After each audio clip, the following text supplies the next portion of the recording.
الحمد لله رب العالمين الصلاة والسلام على أشرف المرسلين وعلى آله وأصحابه الفائزين برضا الله عما بعد فإن خير حديث كتاب الله وخير هدي محمد مصطفى صلى الله عليه وسلم وشر الأمور محدثها وكل بدعة ضلالة وكل بدعة في النار.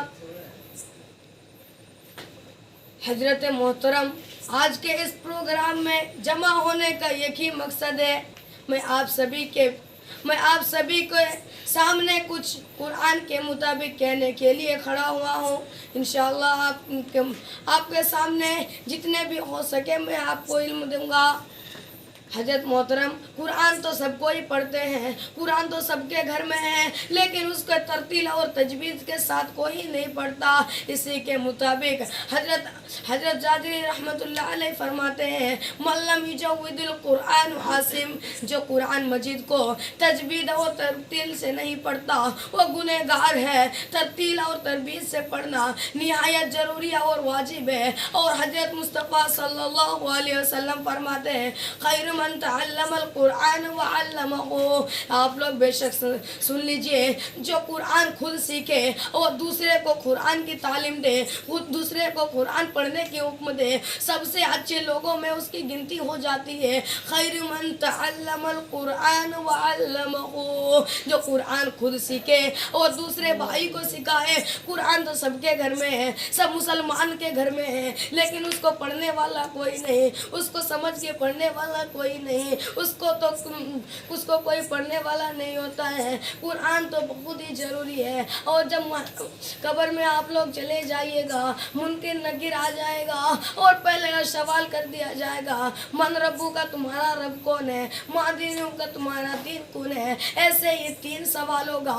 جو مسلمان بندہ ہوگا، جو اچھا بندہ ہوگا، جو نیکی کام کرتے ہوں گے، جو برائی سے، بدعت سے، جو چگلی سے بچتا ہوگا، وہ تو جواب دے دے گا. پھر کہے گا، منکر نکیر پھر سوال کرے گا، تم کو اس جواب کہاں سے پتا ہے؟ تب کہے گا، قرأت القرآن، میں قرآن کو پڑھاتا، میں اللہ تعالیٰ کی پاک کتاب کو پڑھاتا، میں قرآن شریف کو پڑھاتا، قرآن کو اپنی زندگی میں عمل کیا تھا. قرآن شریف ہی ایک ایسی کتاب ہے جو جتنے بھی کتاب آتے ہیں اس میں گھٹا بڑھا دیا جاتا ہے.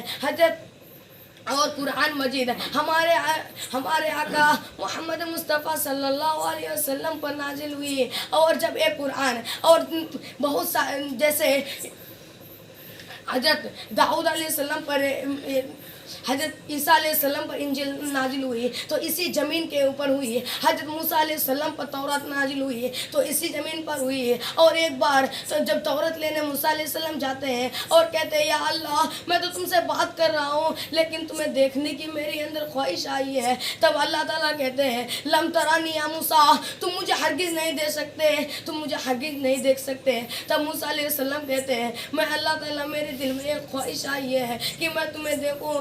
اللہ تعالیٰ بولتے ہیں، اس پہاڑ کی چوٹی پر دیکھ. اور دیکھتے ہی دیکھتے اس سے ایک زلزلہ کی طرف سے آ کے موسیٰ علیہ السلام بے ہوش ہو جاتے ہیں. جب اسے ہوش آتی ہے اور کہتے ہیں، یا اللہ، مجھے معاف کر دے، میں نے انجانے میں آ کر اتنی بڑی گناہ کر دی. پھر جب آئی باری آمینہ کی لال کی، خاتم النبی کی، آخری نبی کی، نبیوں کی نبی کی، تب اس کی باری جب آئی تو اللہ تعالیٰ نے براق لے کر جبریل علیہ السلام کو بھیج دیے اور اس کے براق لے کے جبریل علیہ السلام کو کر دیے. اور مصطفیٰ صلی اللہ علیہ وسلم اس کے چاچا جاد بہن کے گھر میں آرام فرما رہے تھے. تب جبریل علیہ السلام نے سوچا، اگر میں مصطفیٰ کو جگاؤں، اگر میں خاتم النبی کو جگاؤں تو شاید مجھ سے وہ بے ادبی ہو جائے گی. تب اس کے پیر کے قدموں کو چومتے ہیں اور اس کے سڑسڑاہٹ سے رسول صلی اللہ علیہ وسلم بیدار ہو جاتے ہیں اور کہتے ہیں، جبریل کیا ہوا بتا؟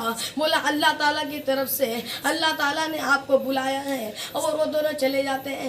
جاتے جاتے اس کے ساتھ جبریل علیہ السلام بھی جاتے ہیں. کچھ ہی دور میں جا کے کہتے ہیں، اے مصطفیٰ، میں اور آگے نہیں جا سکتا ہوں. اگر میں جاؤں میری پیر جل جائے گی، اگر میں جاؤں تو میں کوئلہ بن جاؤں گا، اگر میں جاؤں تو میں راکھ ہو جاؤں گا. اسی لیے تو ایک شاعر کہتے ہیں، اس لیے تو ایک شاعر کہتے ہیں معراج کی دولہا کون بنا جبریل امی سے پوچھو، معراج کا دولہا کون بنا جبریل امی سے پوچھو۔ جب وہ پھر وہ چلے جاتے ہیں، رسول کریم صلی اللہ علیہ وسلم چلے جاتے ہیں اور کہتے ہیں یا رسول اللہ تم مجھ سے قریب ہو جاؤ، تم مجھ سے قریب ہو جاؤ۔ دیکھیے کتنا فرق ہے۔ جب موسیٰ علیہ السلام کی باری آئی تو کہہ رہے تھے لم ترانی یا موسیٰ، تم مجھے دیکھ نہیں سکتے۔ جب خاتم النبی کی باری آئی تو کہتے یا رسول اللہ تم مجھ سے قریب ہو جاؤ۔